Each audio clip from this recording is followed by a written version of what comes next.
talking about self-coaching. Self-coaching, this idea that you can adopt a mindset or you can adopt a mental state. You can put on a hat. We talked about in the first episode in the series, we've done 3 of these, including this one. We talked about in the first episode the idea of De Bono's thinking hats. And this is quite similar to the De Bono's thinking hats exercise. A little bit different in that our hats might combine multiple of those kind of basic, more basic or principled lower level hats, I suppose, right? So you could see multiples of those different aspects or perspectives coming into each of the ones that we've talked about here. We talked about, for example, the available manager. All right, the voice of the available manager. That was the first episode. In the last episode, we talked about the voice of the hyper optimizer.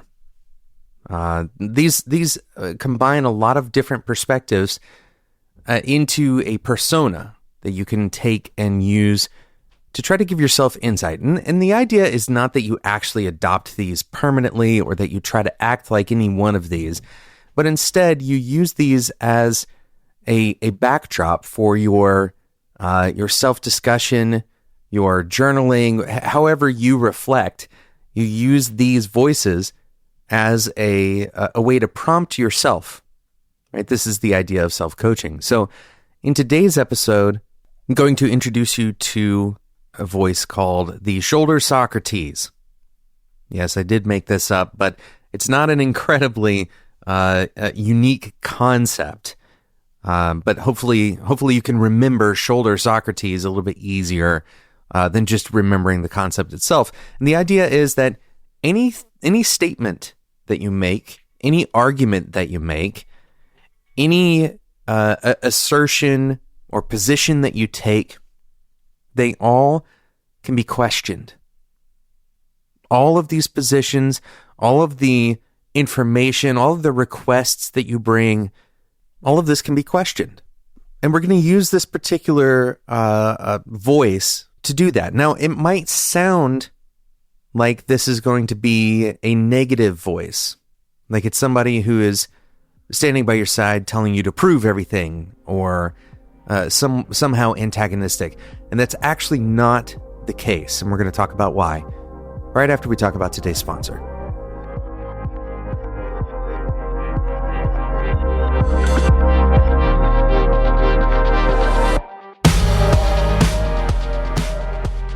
You might believe when I say website builder that this is for amateurs, that it's limited control. You could never do real work with that. But what if I said you could have a website builder that has a developer-centric experience using Node and adding full-stack JavaScript code to any site? With Wix Studio, you can spend less time on UI coding, hosting, and security, and more on the custom logic and the functionalities that truly matter to you and your business. Develop in your preferred coding environment, whether that's online in a VS Code-based IDE or locally through a GitHub integration. Either way, with Wix Studio, you're deploying in just a click. Extend and replace hundreds of powerful business solutions and custom-built features with APIs and integrations. And when you need to speed things up, Wix Studio's AI assistant is on hand to generate tailored code snippets, troubleshoot bugs, and retrieve product answers in seconds. All of that is neatly wrapped up in an automatically maintained infrastructure for total peace of mind. Work in a developer-first ecosystem. Go to wixstudio.com. That is Wix Studio.com. Thanks again to Wix for sponsoring today's episode of Developer Tea.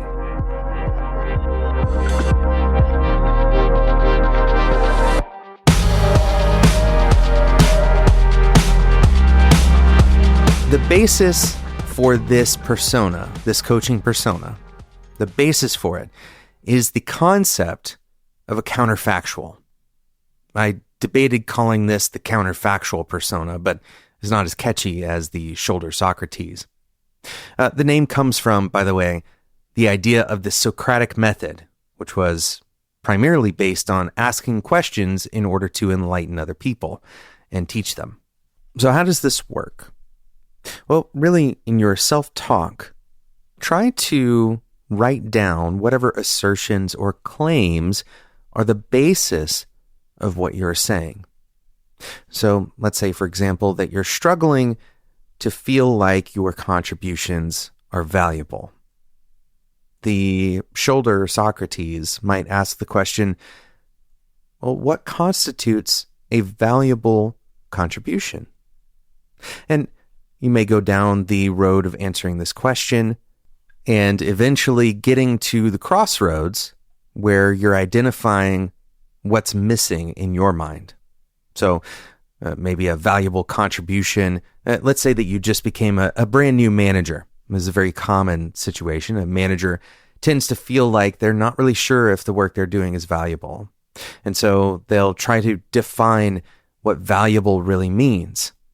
And part of the reason why managers tend to feel this way is because what has been valuable in the past in their role, which is delivering code or, whatever other metric they've used to define personal success in the past, is no longer necessarily the case. And so defining what is valuable can tend to be pretty productive for these people, especially because they don't have the same feeling that they used to have. Previously, they were doing a job where they were delivering tickets, and now they're not delivering tickets. And so that muscle memory can make you feel like you're not doing your job, so to speak. And so the shoulder Socrates in this case is helping you identify that, hey, actually, the thing that used to be your job is no longer relevant, or at least it's not directly relevant to the work that you're doing now. And so in this way, this persona is not necessarily always antagonistic. However, it can be antagonistic, but it should be productively antagonistic. So in other words, if you are, let's say you're an engineer and you are making the argument that your team needs to spend some time working on improving your testing strategy, then the shoulder Socrates would say, why? Why should we improve our testing strategy?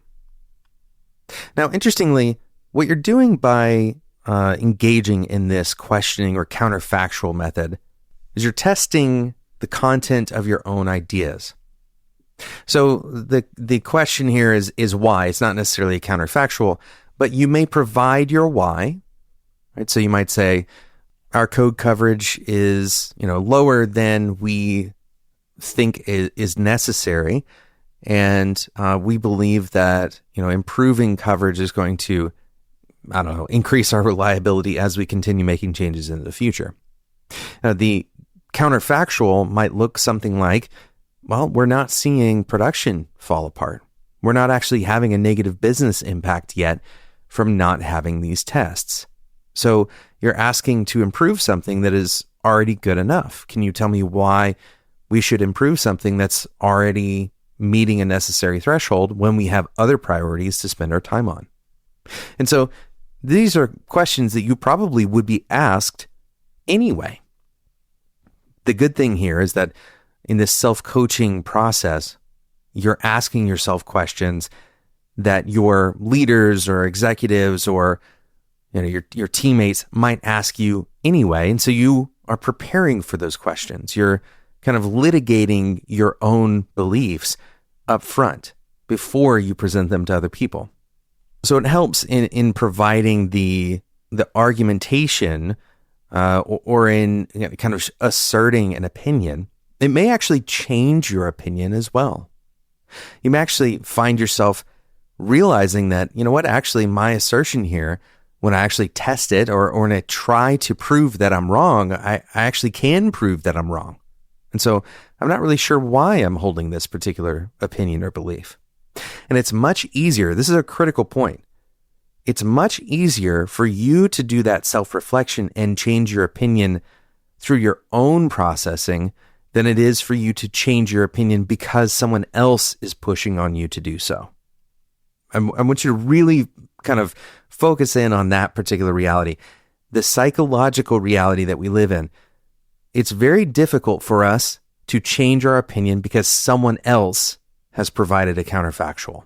Someone else has asked us a question that we are either unable to answer, or the answer to the question leads us down a different path, right? So if somebody else is providing that kind of questioning to us, it's much harder for us to change our own minds because of what somebody else is saying, and then much easier for us to change our own minds, right? This allows us to kind of avoid the social pain of some admission of incorrect, right? We really want to stay, continue on with an expressed belief. We have this continuity bias, or consistency bias. The idea is that once we say we believe one thing, even if some evidence comes into the picture that should lead us to believe something different, it's very hard to adopt a new belief, especially if that original belief was expressed openly to other people. Now, this particular hat takes some practice. All of the hats that we're talking about wearing, or the personas we're talking about adopting, they take a little bit of practice. And that's because you may not necessarily know how to produce a counterfactual when you first start out. In the same way that you may not necessarily know what your manager has the agency to change. And so that very first persona we talked about, it may take some practice. It may take some time kind of working with that persona. When you hear a question back from an assertion that you make that you didn't have the chance to consider beforehand, that's good feedback for you, right? That's good feedback for you to understand that, oh, wait a second, there was a counterfactual, or there was some kind of question that I didn't anticipate, that I didn't necessarily know was going to come. And pay attention closely to, okay, what were the incentives for that question? Where did that question come from? What was the thinking process that led that person to ask that question? And then try to incorporate some of that thinking process. Try to get into their mindset the next time you are, playing shoulder Socrates. One last point on shoulder Socrates. It is important to know when to take him off your shoulder and put him on the shelf. In other words, you shouldn't be constantly trying to find counterfactuals, especially when you're in the process of communicating with other people. This can interrupt your thought process and can make you feel a little less than confident about what you're saying in the first place. If you're attempting to self-litigate in the process of talking to another person, then it's going to come across as a little bit scattered rather than what you're actually trying to do, which is present an idea that is hard to poke holes in, or present an idea that seems very well thought out. That's what you're trying to do, most likely, by engaging the shoulder Socrates. But unfortunately, it's an interruptive pattern of communication, and it would be very difficult to do that, especially vocally, if you're talking to another person and you're also considering, okay, what kinds of questions might come up here. That is a very difficult thing to do. And it would be better to try to set that aside. Use that in your reflection time, but don't use it in your communication time, when you're communicating with teammates or with your boss or whoever else. Thanks so much for listening to today's episode of Developer Tea. Thank you again to today's sponsor, Wix. Gone are the days of the old website builders that were limited and produced, quite awful results very often. And now we have Wix Studio. Wix Studio's developer-first ecosystem allows you to spend less time on tedious tasks and more on the functionality and the logic that matters the most to you and your business. You can develop online in a VS Code-based IDE, or you can develop locally using whatever tools you're used to, using GitHub. Extend and replace a suite of powerful business solutions and ship faster with Wix Studio's AI Code Assistant. All that is wrapped up in an automatically maintained infra for total peace of mind. Work in a developer-first ecosystem at wixstudio.com. If you enjoyed this episode, I'm going to ask you to do something for me. We do this every once in a while. Go and leave a review on iTunes. It is the best way to help other engineers like you, other managers like you, other product managers, whatever your role is, other aspiring learning engineers who are just starting out on this path, on this career path. to decide to pick up and listen to this podcast. We've been doing this for about a decade now, and unequivocally, your voice is going to be more convincing for people who are considering listening to this show than mine will.